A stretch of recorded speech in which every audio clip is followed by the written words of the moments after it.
ناظرین اکرام، السلام علیکم ورحمۃ اللہ تعالی وبرکاتہ۔ آپ دیکھ رہے ہیں ہمارا پیارا سا یوٹیوب چینل MAR نالج۔ آج کی نالج میں ہم آپ کو بتائیں گے کہ انسان کی روح جب نکلتی ہے تو اس پر کیا سختیاں ہوتی ہیں، کیسی سختیوں سے اس کا گزر ہوتا ہے۔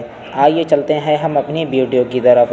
مرنے سے پہلے مرنے والا انسان اپنے گھر والوں سے کچھ باتیں کہنا چاہتا ہے جس سے گھر والے اس کی بات نہیں سن پاتے ہیں۔ مرنے سے پہلے جب روح نکلنے کا وقت قریب ہوتا ہے تو مرنے والا شخص محسوس کرتا ہے کہ میری روح نکلنے والی ہے۔ سب سے پہلے روح پیروں کے ذریعے نکالی جاتی ہے کہ ملک الموت اور اس کے سینے پر ہاتھ رکھتے ہیں اور پیروں سے اس کی روح نکال لیتے ہیں۔ اس کو محسوس ہوتا ہے کہ میرے پیر اب بے جان ہو چکے ہیں۔ اپنے گھر والوں سے کچھ کہنا چاہتا ہے لیکن اس کی زبان بند ہو گئی ہے، اس کی زبان پر تالا لگا دیا گیا ہے، اس کی زبان اس کے کنٹرول میں نہیں۔ کچھ کہنا چاہ رہا ہے، اس کی آنکھیں کھلی ہیں۔ آپ نے دیکھا ہوگا کہ مرنے والے انسان کی آنکھیں کھلی ہوتی ہیں اور اس کی آنکھوں میں آنسو ہوتے ہیں۔ وہ اس وجہ سے ہوتے ہیں کہ وہ کچھ کہنا چاہ رہا ہے لیکن کچھ کہہ نہیں پا رہا ہے۔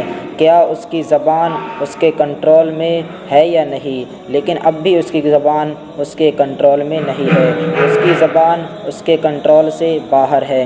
وہ کچھ بھی کہنے سے قاصر ہے۔ آخر وہ کہنا کیا چاہ رہا ہے؟ اگر گنہگار بندہ ہے تو اللہ رب العزت کا حکم ہوتا ہے، فرشتوں اس کی روح نکال کر اس کے گھٹنوں میں روک دو اور تکلیف کا سبب بناؤ۔ پھر اس کی روح کمر میں روک کر زیادہ تکلیف کا سبب بنایا جاتا ہے۔ اس کی روح کو سینے میں روکا جاتا ہے۔ حضور اقدس صلی اللہ تعالی علیہ وسلم نے ارشاد فرمایا کہ مرنے والے کو اتنی شدت کی پیاس لگتی ہے کہ اگر اسے سمندر بھی پلایا جائے تو کافی نہ ہوگا۔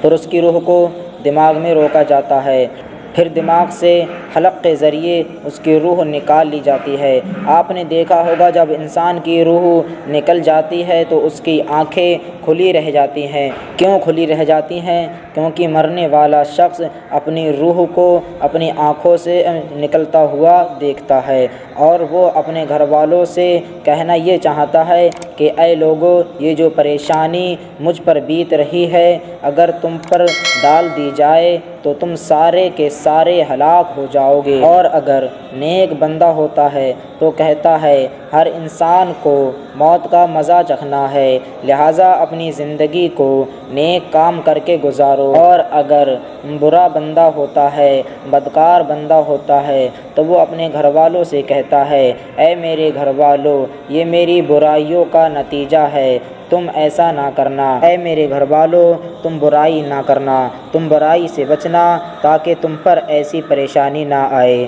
وہ اس سبب سے کہتا ہے کہ حضرت ملک الموت آتے ہیں اور اسے بتاتے ہیں کہ تو نے اپنی زندگی اللہ رب العزت کی نافرمانی اور حضور اقدس صلی اللہ تعالی علیہ وسلم کی نافرمانی کر کے گزاری ہے۔ میں تجھے سخت تکلیف دینے کا ارادہ کرتا ہوں۔ تیری روح روکی جاتی ہے اور تجھے سخت تکلیف دی جاتی ہے۔ مرنے والا شخص ساری باتیں اپنے گھر والوں کو بتانا چاہتا ہے لیکن افسوس، نہ اس کے گھر والے اور نہ ہم اور نہ آپ اس کی باتیں سن سکتے ہیں۔ تو پھر مکاری اور فریب کس لیے ہے؟ وہی گھر والے جن کے لیے جھوٹ بول کر، لوگوں سے فریب کر کے، لوگوں کو دھوکہ دے کر، خدا کی نافرمانی کر کے، لوگوں کا دل دکھا کے ہم ان کا پیٹ بھرتے ہیں، ان کے پیٹ بھرنے کے لیے کچھ کما کر لاتے ہیں، وہی گھر والے ہمیں قبر کی سختیوں میں ڈال جاتے ہیں، اندھیری کوٹھی میں ڈال جاتے ہیں۔